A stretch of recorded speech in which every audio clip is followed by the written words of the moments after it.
생로병사는 인간에게 주어진 숙명입니다. 피할 수는 없지만 이왕이면 건강하고 즐겁게 사는 삶을 꿈꾸죠. 그러던 어느 날 갑자기 불청객이 찾아옵니다. 한순간에 갑자기 막 이게 손이 막 다다다닥 하면서 교수님이 바로 파킨슨인 것 같다라고 말씀하셔서 현재는 물론 미래까지 송두리째 바꿔버리는 질병. 평생을 관리해 나가야 되는 질환이라는 거에서 조금 충격이었던 것 같아요. 인간의 오랜 바람인 무병장수.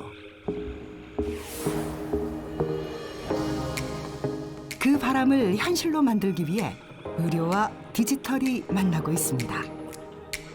Our mission here is to use technology in pro-social ways to make a positive difference for people, to help them with their health care, help them with their mental health. 4차 산업혁명 시대의 가장 큰 이슈 중에 하나가 이제 병원에 아파서 치료를 받으러 가는 것이 아니라 내가 예방하고 관리하기 위해서 가는 핵심으로 지금 이제 전환이 되었습니다, 이미. 첨단 디지털 기술과 만나 새로운 패러다임을 만들어가는 의료 현장. 그 가능성은 과연 어디까지일까요?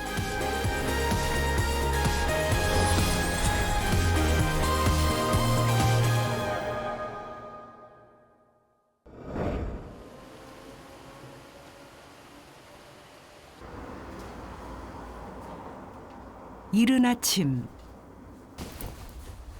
벌써 10년 넘게 한희 씨가 맞이하는 아침 일상은 늘 같은 모습입니다.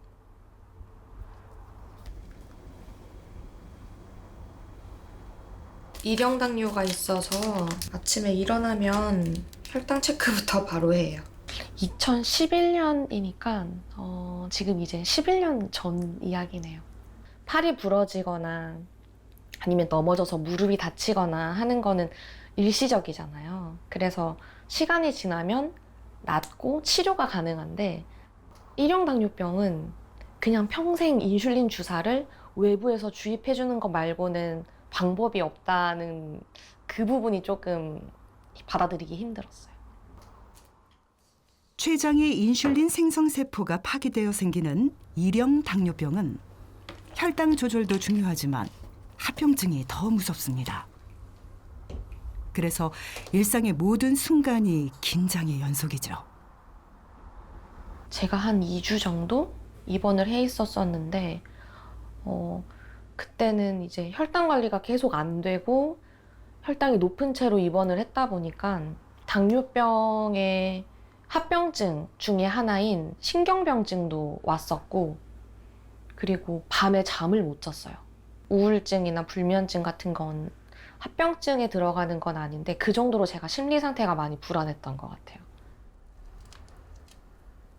하지만 이 조그만 기기가 환희 씨의 일상을 바꿨습니다. 연속 혈당 측정기라고 이제 혈당을 계속해서 재주는 거예요. 24시간 5분마다 혈당 값이 들어오니까 하루에 288번 혈당이 들어와요.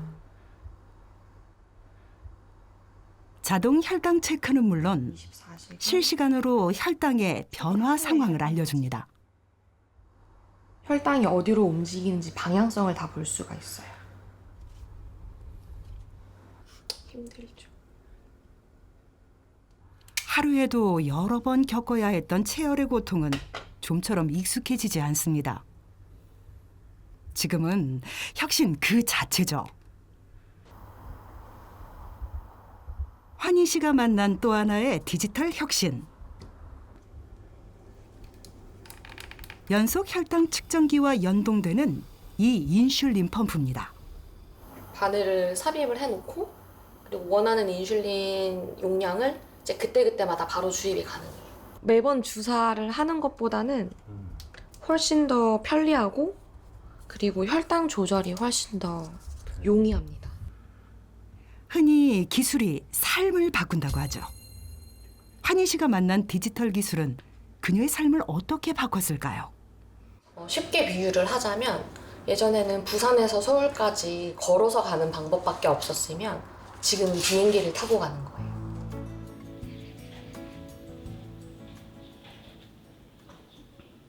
나이가 들수록 걱정되는 질병의 종류는 많고 또 다양해집니다. 1년 전 파킨슨병을 진단받은 김홍선 씨. 고령 환자들에게 가장 두려운 질병 중 하나이자 완치법 또한 개발되지 않았죠. 젓가락질도 컨디션 좋을 때는 잘 되는데 컨디션 안 좋을 때는 더 떨어요. 엄마가 계속 허리가 아프다, 이렇게 무릎이 아프고 다리가 저리다 해서 병원에 이제 어머니 모시고 가서 첫 진료를 보고 했는데 교수님이 바로 파킨슨인 것 같다라고 말씀하셔서 파킨슨병은 도파민을 생성하는 신경세포가 손상되었을 때 발생합니다. 빨려 이제 몸의 움직임도 느려지고 손발이 떨리는 증상과 함께 강직으로 근육 또한 뻣뻣해지죠. 모든 동작이 슬로우 모션이 되는 겁니다. 엉덩이 집어넣어. 첫발이 이렇게 뛰는 게 어려워요. 근데 파킨슨 환자들한테 이렇게 리듬감을 주면 여기 맞춰서 이렇게 뛰어요. 하나, 둘, 셋, 그래서 딸 윤미 씨의 시선은 늘 엄마를 향해 있습니다. 셋, 넷. 외출을 할 때도 종종 돌발 상황이 발생합니다. 좁은 보폭으로 걷거나 갑자기 걸음을 멈출 때도 있는데요. 시작. 하나, 둘. 오늘 병원에 온 이유는 바로 이 동결 보행 때문입니다.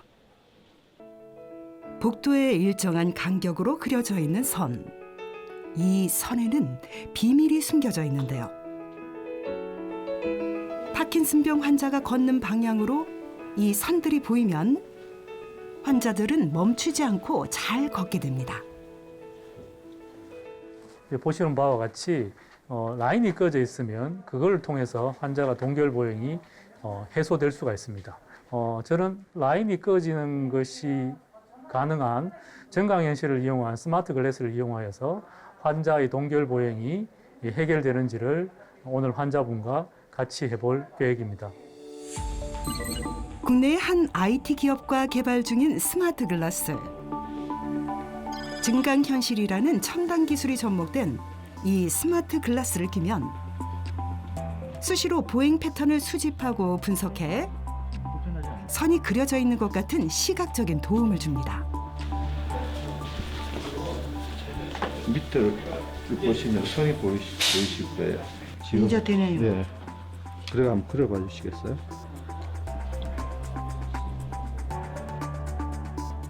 걸음걸이가 한결 안정된 모습인데요. 대부분의 파킨슨병 환자들은 이 동결 보행 때문에 외출 자체를 꺼립니다.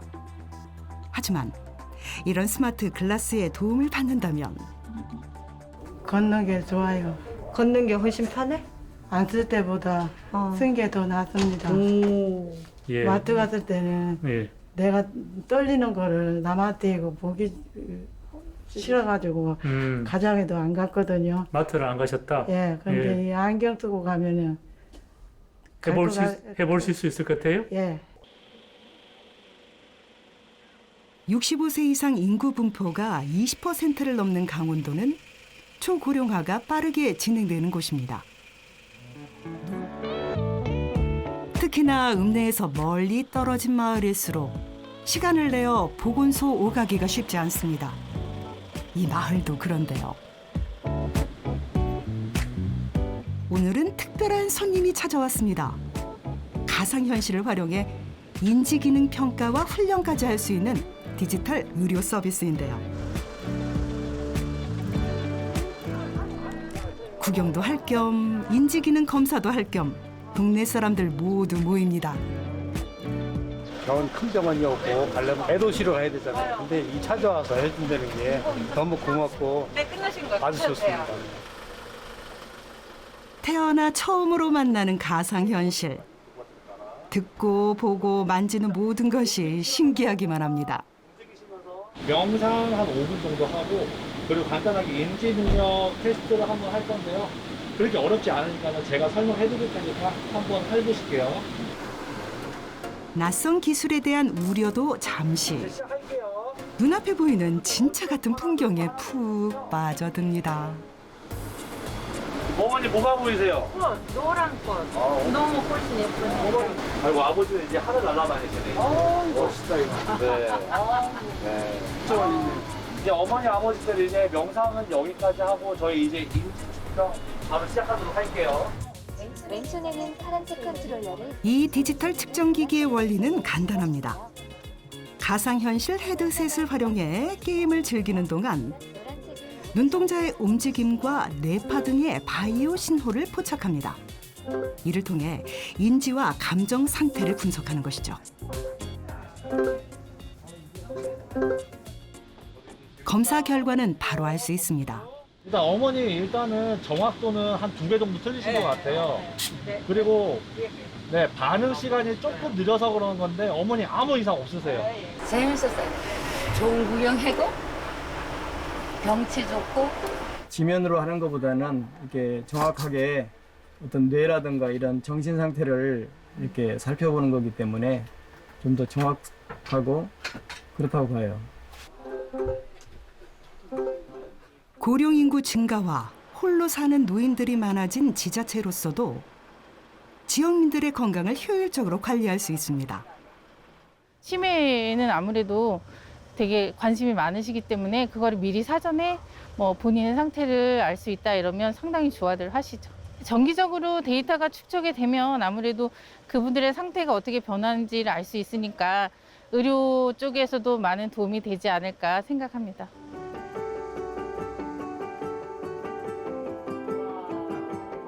최근의 의료는 치료 중심에서 환자 중심으로 변화하고 있습니다. 특히 환자의 능동적인 참여가 가능하다는 점에서 의료와 디지털의 만남은 빛을 발하는데요. 지난해 1월 치매 진단을 받은 이정휘 할머니. 열정 투혼을 발휘한 결과 90.7이 30대 평균 연령대 30대의 공간 지각력이라면 어머님이 93.7점이니까 30대보다 더 높은 공간 지각력을 갖고 있어요. 너무 좋았어요. 네, 난 이거 하는 거 좋아요. 아주. 왜 이렇게 좋아하세요? 재밌잖아요. 지난 5월 치매 진단을 받은 노윤숙 할머니 역시 디지털 콘텐츠의 덕을 톡톡히 보고 있습니다. 아무래도 달라지지요. 정신도 좀 좋아지고 집에 가만히 있으면 정신도 흐리고 그러잖아. 여기 와서 정신도 많이 좋아졌고. 진짜 세상이 아니잖아요. 예. 그래도 재밌어 아주. 기억력이라던가 아니면 작업 능력이라던가 이런 것들이 지속적으로 반복적으로 이렇게 학습을 하게 되거든요. 두뇌 훈련을 계속 하다 보니까 어르신들이 그렇게 이제 기억하시는 거나 이런 것들이 조금 이제 좋아질 수도 있는 상황이 있는 것 같아요. 코로나 대유행 이후 의료 분야는 새로운 위기에 직면했습니다. 코로나 블루라고도 불리는 우울증과 불안 장애를 앓는 사람들이 부쩍 늘어난 것인데요. 지난 6월 실태조사에서도 우울 위험군 수치가 코로나19 발생 전보다 5배나 증가했습니다. 현재 의료계가 주목하는 현상은 빨간불이 켜진 한국인들의 정신건강입니다. 우울증이나 불안, 정서장애와 관련된 디지털 치료제 개발이 활성화되고 있는 이유죠.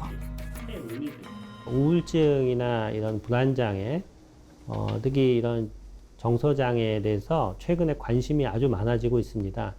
2021년 한 해 우울증으로 치료받은 분들이 100만 명이 넘어섰고요. 사실 우울증이나 불안장애가 발생했을 때 치료도 중요하지만 예방이나 또 발생하기 전에 그것들을 미리 스트레스를 관리하는 것도 중요하거든요. 그런 측면에서도 저희가 도움이 될 수 있는 프로그램들을 개발을 하려고 합니다. 국내 최초로 문을 연 디지털 치료 연구센터. 다양한 분야의 디지털 치료제를 연구 개발하는 동시에 허가와 상용화를 위한 임상 실험까지 진행합니다. 종소리가 은은하게 울려옵니다. 자체 개발한 VR 컨텐츠는 긴장 완화 훈련과 그로 인한 생체 변화까지 확인할 수 있도록 개발 중인데요.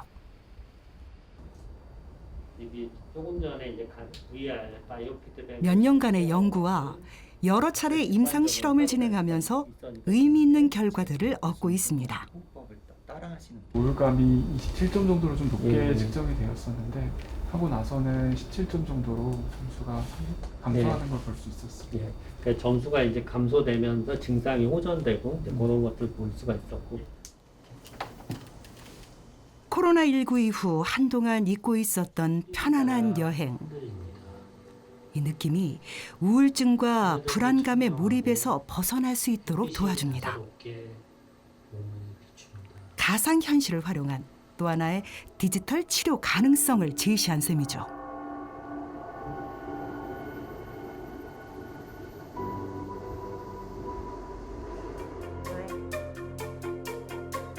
의료와 디지털의 만남은 빠른 속도로 진화하고 있습니다.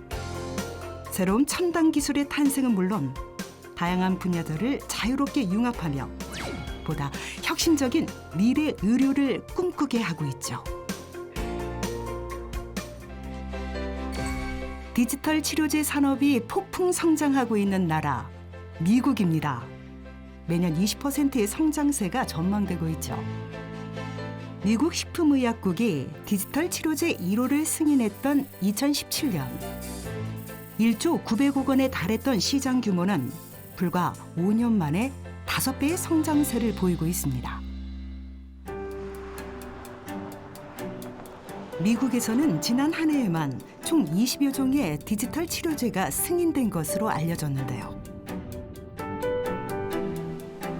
캘리포니아에 있는 한 대학교.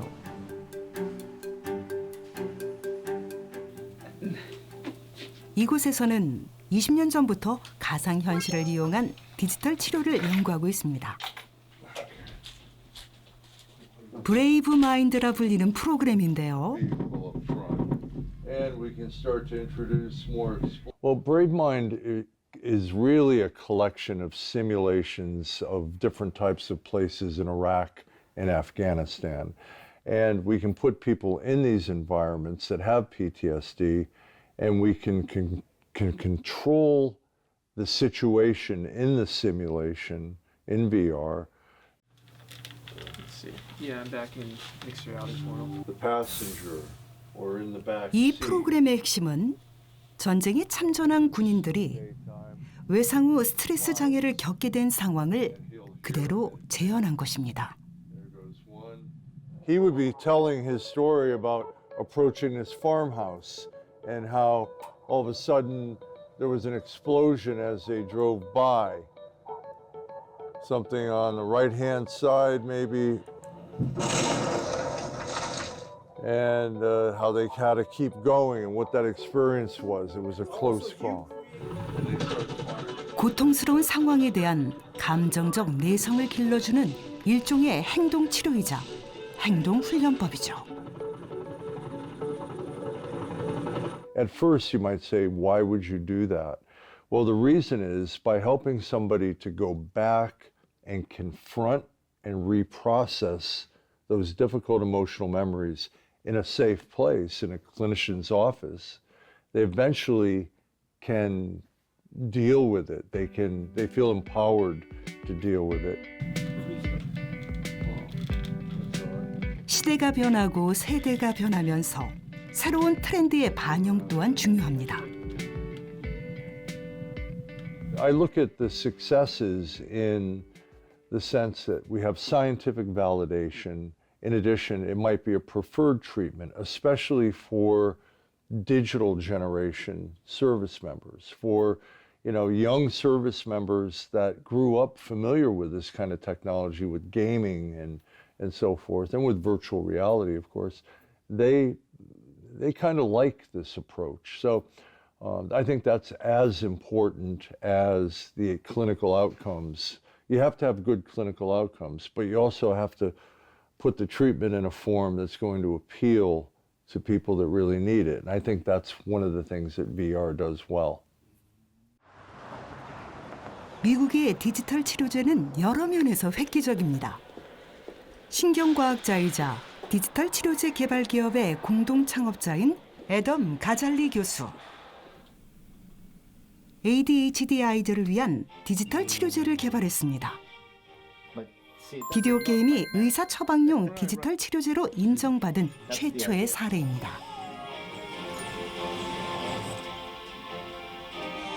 I think of it as a new type of medicine. Instead of relying on a molecule or a pill to change your brain, we use an interactive experience. So the video game is fun and engaging, but the medicine is not the video game. The medicine is the experience that the video game delivers. 게임 속 인물들은 공중에 떠다니는 쟁반 모양의 보드를 타고 신나게 달립니다. 이 집중 과정이 뇌의 전두엽 피질을 활성화해 주의력을 향상시키는 것이죠.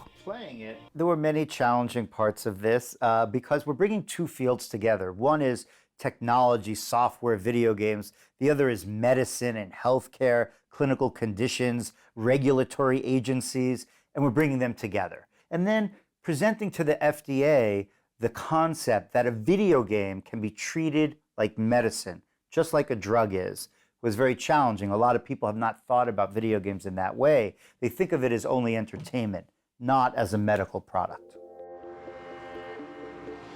새로운 발상의 전환은 의료 현장에서도 일어나고 있습니다. 미국의 한 대학 내에 있는 신경외과 시뮬레이션 VR 센터. 2016년에 처음 도입한 이후 무려 2,000여 건에 달하는 수술에 이 첨단 기술을 활용했습니다. 신경외과 전문의 게리 스타인버그는 수술을 할 때마다 그 효과와 필요성을 실감합니다.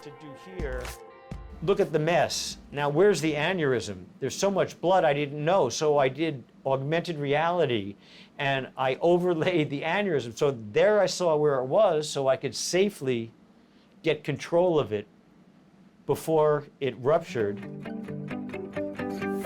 의사들은 좀 더 효율적인 수술 방법에 대해 논의할 수 있고 환자들에게는 미리 수술 과정과 뇌를 보여주며 심리적 안정감을 줄 수 있습니다. I showed images to 5 patients that I'm going to operate and I said, here's your brain, not a model, and this is exactly what I'm going to do when I get in there. Surgery was pretty emotional. It was like looking inside my brain. She's looking through the goggles. Told me my aneurysm had bumps on it, and then that aneurysm was more at a potential to burst. This is in the clinic. I could actually see that on this screen, which was mind-blowing. So that's a patient who we explained it to in the clinic. This was actually after surgery that we interviewed her, and she obviously did well. You can't even tell she had surgery. It applies to developing medical therapeutics, embracing AI, artificial intelligence, which allows much better prediction, for instance, of what drugs are going to work, what kind of diagnoses should be made, and this is where we're headed. Is to transform our approach to medicine into a digital format. 의료의 새로운 가능성을 열어가는 첨단 디지털 기술. 가까운 미래, 우리는 어쩌면 먹는 약이 아닌 보는 약의 시대를 맞이할지도 모르겠습니다.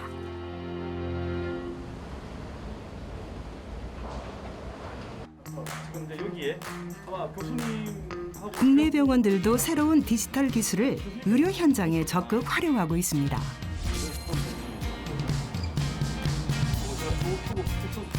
질병의 증상과 치료법이 다양해지면서 여러 진료과가 협진하는 다학제 진료의 필요성 또한 증가하고 있기 때문인데요. 이때 꼭 필요한 것이 디지털 기술입니다.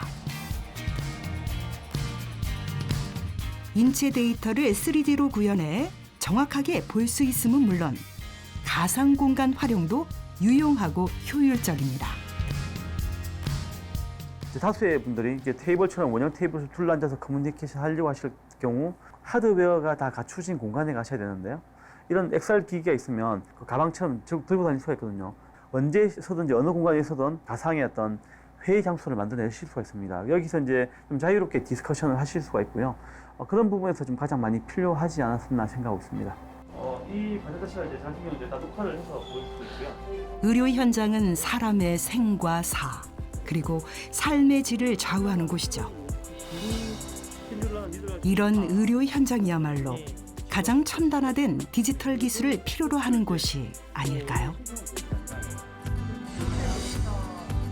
미래 의료를 위한 디지털 치료제 개발을 위해서는 다양한 분야의 기술과 연구가 융합되어야 합니다. 처방하시고 진단하시고 처방하시고 우울증 치료제 개발만 해도 정신건강 분야는 물론 인공지능 기술을 활용한 데이터 분석과 뇌의 인지 능력 측정 등 다양한 분야의 전문가들이 모입니다. 서로 이제 상호 교류를 해야 되죠. 그래서 이게 상당히 융합적인 측면이 많고요. 임상도 있고 또 실제 인지 기능을 연구하는 분도 있고 또 실제 공학이나 전자 또 컴퓨터 공학 이런 데에 있는 분들도 있고 또 소프트웨어 개발하시는 분도 있고 회사에 있는 분들 뭐 굉장히 많은 융합적인 분야에서 협동을 해야지 이게 발전이 되고 또 좋은 또 프로덕트 제품이 나올 수가 있죠. 의료와 디지털의 만남은 질병의 제약에서 벗어나 자유롭게 합니다. 재미있고 즐겁게 질병을 치료하고 예방, 관리할 수 있죠. 한국의 디지털 치료제는 이제 막 첫걸음을 내딛었습니다. 많은 분들이 관심을 갖고 있는 것에 비해서 제도적인 측면이나 지원이 부족합니다. 그래서 저희들이 법제화된 것도 되게 얼마 안 됐어요. 그래서 이제 그러한 부분들이 아직도 보완할 부분이 많고 한국이 워낙 잘 되어 있는 IT 기술들을 잘 활용을 해서 어떻게 보면 제가 후발주자이긴 하지만 잘 따라갈 수 있지 않을까라는 기대를 하고 있습니다. 앞으로 5년, 10년이 지나면 생체 신호를 실시간으로 분석을 하고 그 분석을 통해서 미리 병이 생기기 전에 미리미리 예측을 하고 예방을 하는 그런 쪽으로 의료가 가는 겁니다. 그래서 그런 측면에서 디지털 의료는 굉장히 중요한 그 요소가 되는 것이죠. 의료와 디지털의 만남, 결국은 사람을 향한 기술이 되어야 하지 않을까요?